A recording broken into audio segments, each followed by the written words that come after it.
जय श्री कृष्णा दोस्तों, स्वागत है आपका मेरे चैनल पर। आज मैं आपको गंगा दशहरा तथा गंगा अवतरण की कथा सुनाने जा रही हूँ। लेकिन इस कथा को शुरू करने से पहले अगर आपने अभी तक मेरे चैनल को सब्सक्राइब नहीं किया है तो कर लें और पास में लगे बेल आइकन को भी दबा दें ताकि मेरी आने वाली सभी वीडियोस की नोटिफिकेशन आपको मिल जाए। तो चलिए गंगा दशहरा के बारे में मैं आपको बता देती हूँ। ज्येष्ठ माह की शुक्ल दशमी को गंगा दशहरा मनाया जाता है। इस दिन सुबह सवेरे गंगा स्नान करते हैं और गंगा जी में दूध तथा बताशे चढ़ाकर गंगा जी की पूजा की जाती है। इस दिन शिवलिंग की पूजा का भी विधान है। सृष्टि के निर्माता ब्रह्मा जी के कमंडल से राजा भागीरथ द्वारा देवी गंगा की धरती पर अवतरण दिवस को गंगा दशहरा के नाम से जाना जाता है। पृथ्वी पर अवतार लेने से पहले गंगा नदी स्वर्ग का हिस्सा हुआ करती थी। गंगा नदी को भारत की सबसे पवित्र नदी माना जाता है। इस कारण उन्हें सम्मान से माँ गंगा अथवा गंगा मैया पुकारते हुए माता के समान पूजा जाता है। तो चलिए गंगा अवतरण की कथा आपको सुनाते हैं। प्राचीन समय में अयोध्या में सगर नाम के राजा राज करते थे। उनकी दो रानियां थी, केशिनी और सुमति। केशिनी से अंशुमान नामक पुत्र हुआ और सुमति से 60,000 पुत्र हुए। एक बार राजा सगर ने अश्वमेध यज्ञ किया। यज्ञ की पूर्ति के लिए एक घोड़ा छोड़ा। यज्ञ को भंग करने के इरादे से इंद्रदेव घोड़े को कपिल मुनि के आश्रम में बांध आते हैं। राजा यज्ञ के घोड़े को ढूंढने के लिए अपने 60,000 पुत्रों को भेजते हैं।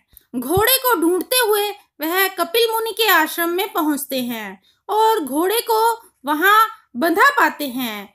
उस समय कपिल मुनि तपस्या कर रहे थे। राजा के पुत्रों ने कपिल मुनि को चोर चोर कहकर पुकारना शुरू किया। कपिल मुनि की तपस्या भंग हो गई और राजा के सारे पुत्र उनके क्रोध की अग्नि में जलकर भस्म हो गए। केशिनी का पुत्र राजा की आज्ञा से अपने भाइयों को ढूंढता हुआ आश्रम पहुंचा, जहां महात्मा गरुड़ ने उसके भाइयों के भस्म होने की बात बताई। गरुड़ जी ने यह कहा कि यदि तुम अपने इन सभी भाइयों की मुक्ति चाहते हो तब गंगा जी को स्वर्ग से धरती पर लाना होगा, लेकिन अभी तुम अश्व को ले जाकर अपने पिता का यज्ञ पूर्ण करवाओ। इसके बाद गंगा जी को धरती पर लाने का काम करना। अंशुमान यज्ञ मंडप में घोड़े को ले जाता है और राजा सगर से सारी बात कहता है। महाराज सगर की मृत्यु के बाद अंशुमान गंगा जी को पृथ्वी पर लाने के लिए तप करते हैं, लेकिन वह सफल नहीं होते। उनकी मृत्यु के पश्चात उनका पुत्र दिलीप भी गंगा जी को लाने के लिए तपस्या करता है, लेकिन उसे भी सफलता नहीं मिलती। अंत में दिलीप के पुत्र भागीरथ गंगा जी को पृथ्वी पर लाने के लिए गोकर्ण तीर्थ में जाकर ब्रह्मा जी को प्रसन्न करने के लिए कठोर तप करते हैं। तपस्या करते करते जब कई वर्ष बीत जाते हैं तब ब्रह्मा जी प्रसन्न होते हैं और गंगा जी को पृथ्वी पर ले जाने का वरदान देते हैं। अब समस्या यह थी कि ब्रह्मा जी के कमंडल से निकलने के बाद गंगा जी के वेग को कौन संभालेगा। ब्रह्मा जी कहते हैं कि भूलोक पर भगवान शंकर के अतिरिक्त कोई नहीं है जो गंगा जी के वेग को संभाल सके। भागीरथ जी पैर के एक अंगूठे पर खड़े होकर भगवान शंकर की आराधना करते हैं।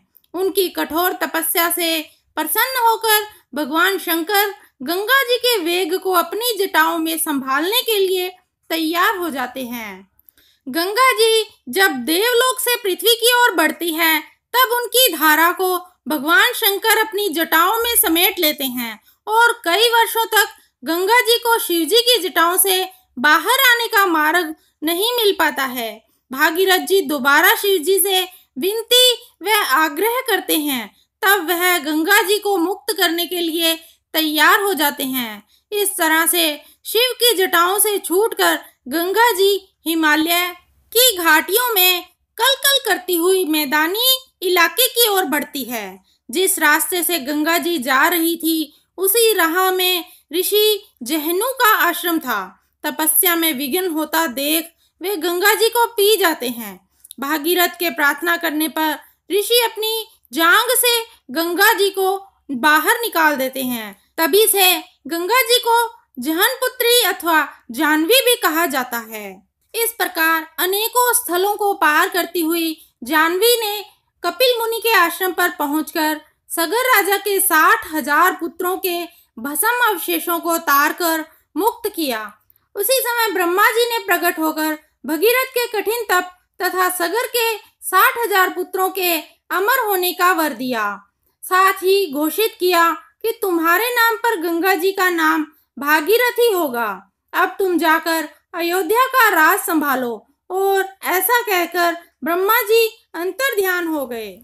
गंगा दशहरा के दिन भक्त देवी गंगा के पृथ्वी पर अवतरण का धन्यवाद करने हेतु उनकी विशेष पूजा करते हैं तथा गंगा जी में डुबकी लगाकर स्वयं को पवित्र करते हुए दान, पुण्य, उपवास, भजन एवं गंगा आरती का आयोजन करते हैं।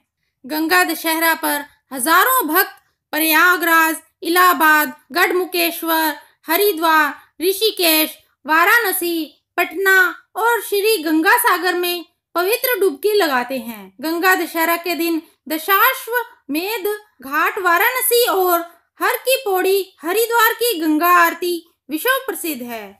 यमुना नदी के पास बसे पौराणिक शहर जैसे मथुरा, वृंदावन, बेटेश्वर में भी भक्त आज के दिन यमुना जी को गंगा मैया मानकर स्नान करते हैं। गंगा दशहरा के उपलक्ष्य में भक्तों द्वारा लस्सी, शरबत, ठंडाई, ठंडा पानी एवं शिकंजी जैसे पेय पदार्थ तथा जलेबी, मालपुआ, खीर और फल, तरबूज जैसी मिठाइयां भी वितरित की जाती है। कुछ स्थानों पर आज के दिन पतंग उड़ाकर उत्सव मनाया जाता है। तो दोस्तों, ये थी गंगा दशहरा के बारे में जानकारी तथा गंगा अवतरण की कथा। आपको ये वीडियो कैसी लगी दोस्तों, कमेंट करके अवश्य बताइएगा। अगर आपको ये वीडियो अच्छी लगी तो इसे लाइक कीजिए, शेयर कीजिए और मेरे चैनल को सब्सक्राइब कर दीजिए ताकि मेरे आने वाली सभी वीडियोस की नोटिफिकेशन आपको मिल जाए। धन्यवाद दोस्तों, मिलते हैं अगली वीडियो में। जय श्री कृष्णा।